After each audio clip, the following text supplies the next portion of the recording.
The Girl Who Saved Christmas, written by Matt Haig, illustrated by Chris Mould. Page 1. The Girl Who Saved Christmas. Do you know how magic works? The kind of magic that gets reindeer to fly in the sky? The kind of that helps Father Christmas travel around the world in a single night? The kind that can stop time and make dreams come true? Hope. That's how. Without hope, there would be no magic.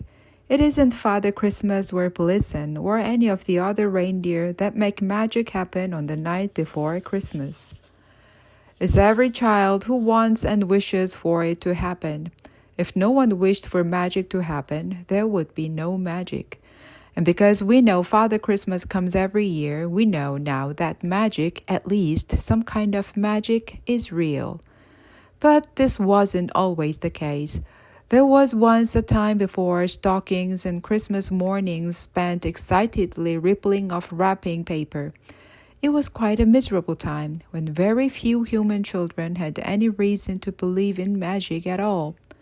And so, the very first night that Father Christmas ever decided to give human children a reason to be happy and to believe in magic, he had a lot of work to do. The toys were in his sack, the sleigh and reindeer were ready, but as he flew out of Elfham, he knew there wasn't enough magic in the air. He traveled through the northern lights, but they were hardly glowing at all, and the reason for the low magic levels was that there wasn't much hopings going on. After all, how does a child hope for magic to happen if they've never seen it? So that very first visit from Father Christmas nearly didn't come. And that it did happen is thanks to one thing, a single human child, a girl in London who believed in magic totally, who hoped and hoped for a miracle every single day. She was the child who believed in Father Christmas before anyone else, and she was the one who helped Father Christmas just as his reindeer were starting to struggle, because the amount she hoped while she was lying in bed that Christmas Eve added light to the sky.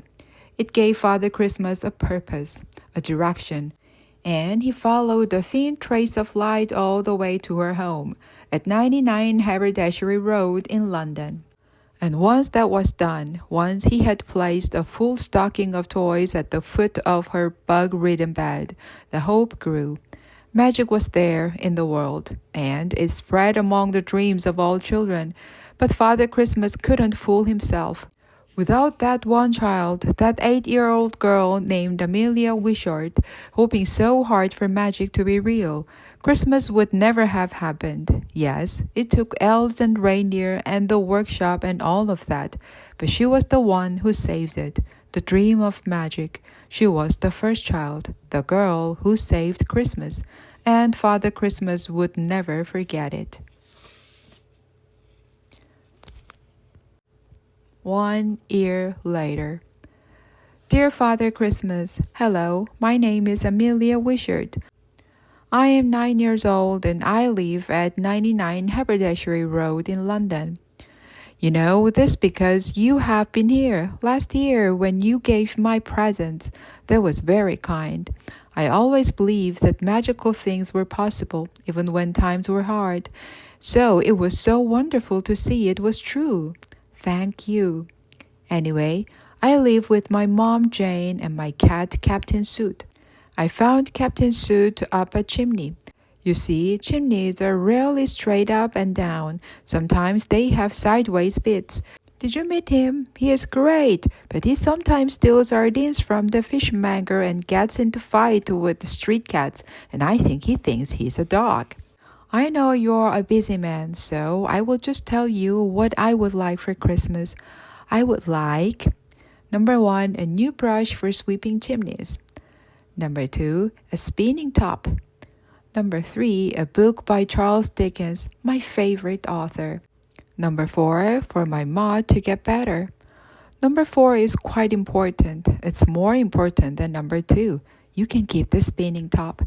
It really was a magical thing to wake up to those presents last year. Ma was a chimney sweep and now I am too.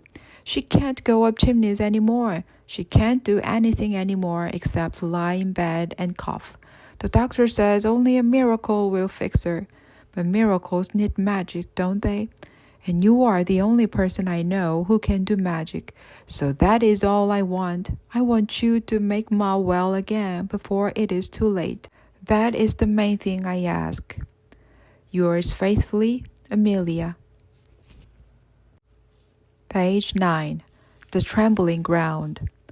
Father Christmas folded up Amelia's letter and put it in his pocket.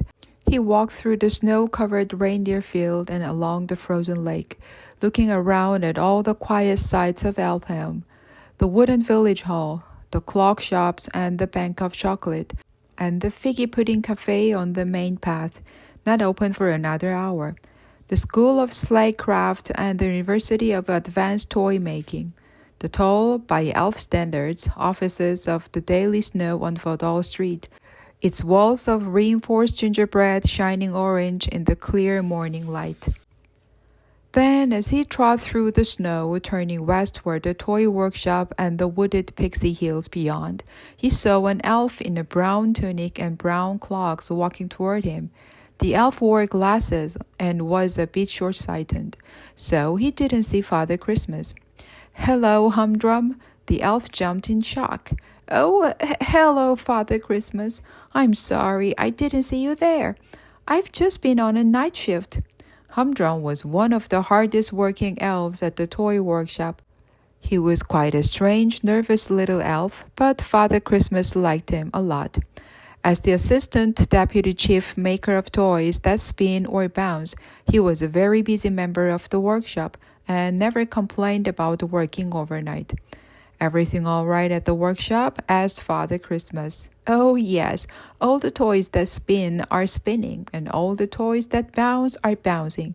There was a little bit of a problem with some of the tennis balls, but we've fixed it now. They are bouncier than ever. The human children will love them." "Jolly good. Well, you go home and get some sleep, and wish Noosh and Little Mim a Merry Christmas from me." "I will, Father Christmas. They will be very pleased. Especially Mim. His favorite new thing is a jigsaw puzzle with your face on it. Jiggle the jigsaw maker made it especially for him." Father Christmas blushed. "Ho, ho! Merry Christmas, Humdrum." "Merry Christmas, Father Christmas." And just as they said goodbye, they both felt something, a faint wobbling in their legs, as if the earth was shaking a little bit. Humdrum thought it was just because he was so tired. Father Christmas thought it was because he was so excited about the big day and night he had ahead of him. Neither said anything. Page 14. The Toy Workshop. The toy workshop was the largest building in Elfham, bigger even than the village hall and the Daily Snow offices. It had a vast tower and a main hall all covered in snow. Father Christmas stepped inside and saw the place was in full swing. He saw happy, laughing, singing elves doing final toy tests, taking off dolls' hats, spinning top, rocking on rocking horses, speed reading books, plucking satsumas from satsuma trees, cuddling cuddly toys, bouncing balls. Music was provided in the form of Elfham's favorite band, the Sleigh Bells, who were singing one of their favorites. "It's very nearly Christmas. I'm so excited I have wet my tunic." Father Christmas placed his sack down on the floor at the front of the room. "Good morning, Father Christmas," shouted one elf, called Dimple, with a cheery smile. Dimple's name was easy to remember because she had dimples in her cheeks whenever she smiled, which was always. She was sitting next to Bella, the joke writer, who was working on her last joke of the year and chuckling to herself as she ate a mince pie. Dimple offered Father Christmas a peppermint, and when he opened the lid of the peppermint jar, a toy snake popped out. "Ah!" said Father Christmas. Dimple was now on the floor of hysterics. "Ho, ho, ho," said Father Christmas, and tried to mean it. "How many of them do we have?" 78,647. Very good. And then the sleigh bells saw him across the room and instantly changed their song. The Hero in the Red Coat, which was a tribute to Father Christmas. It wasn't the Sleigh Bells' best song, but all the elves started singing. There's a man who's dressed in red with gifts for those asleep in bed, a tall man with a snow-white beard whose ears are round and rather weird. He showed us elves that there's a way to make life as happy as Christmas Day. He and his reindeer travel the world with presents for each boy and girl. As all their hopes and dreams take float, we'd like to thank. Is it a goat? No, it's the hero in the red coat. As the elves cheered, Father Christmas was a bit embarrassed and didn't know where to look, so he looked out of a window. He saw someone outside running across the snow toward the workshop. No one else had noticed, as no one else was tall enough to see out of the window. It was an elf. Father Christmas knew that. It was even smaller, too light, too graceful, too stylish, too yellow, too fast. And then, realizing who exactly it was, he left the workshop for a moment. Back in a moment, you wonderful folks, he told elves as the music lulled. And the infinity sack is here, so you can start dropping toys in it. By the time Father Christmas opened the door, she was there, hands on her little hips, bent double, breathless. "Truth, Pixie," he said, happy to see her. After all, it wasn't often a pixie entered Elfham. Happy Christmas! The Truth Pixie's eyes, which were always huge, were even wider than they were normally. "No," she said, staring up at Father Christmas from the height of his knees. "What?"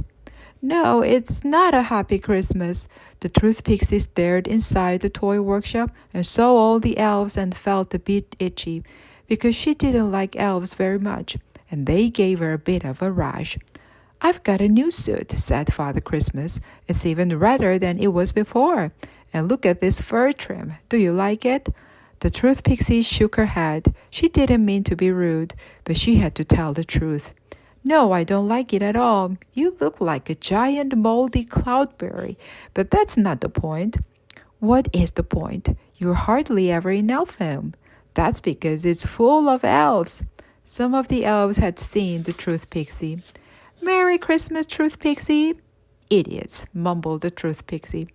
Father Christmas sighed. He stepped outside onto the snow and closed the door behind him. "Listen, Truth Pixie, I would love to stay and chat, but it is Christmas Eve. I need to go and help get everything ready." Then Father Christmas noticed a strange expression on her face. She had never seen the Truth Pixie look scared before. "You need to forget about the toy workshop. You need to forget about Christmas.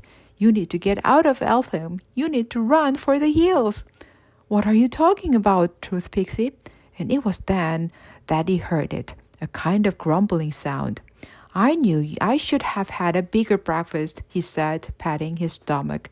"That wasn't coming from you. It was coming from down there." The Truth Pixie pointed to the ground. Father Christmas stared down at the fresh snow, as blank as a white page. "It's happening even sooner than I thought," she squealed, and began running. She looked back over her shoulder. "Find a safe place and hide, and I suppose you should tell the elves to hide too. And you better cancel Christmas before they do." "They? Who are they?" But the Truth Pixie had gone. Father Christmas chuckled, looking at the pixie's tiny footprints in the snow heading back to the wooded hills. It was Christmas. The Truth Pixie had obviously been up all night drinking cinnamon syrup and was probably a bit confused. Even so, he heard the rumbling noise again. "Oh, stomach, do be..." But the noise was much louder and lower and suddenly not that stomachy. It was a very strange sound. He was sure it was nothing to worry about. But even so, he went back inside and quickly shut the door so he could hear nothing but the sounds of the toy workshop.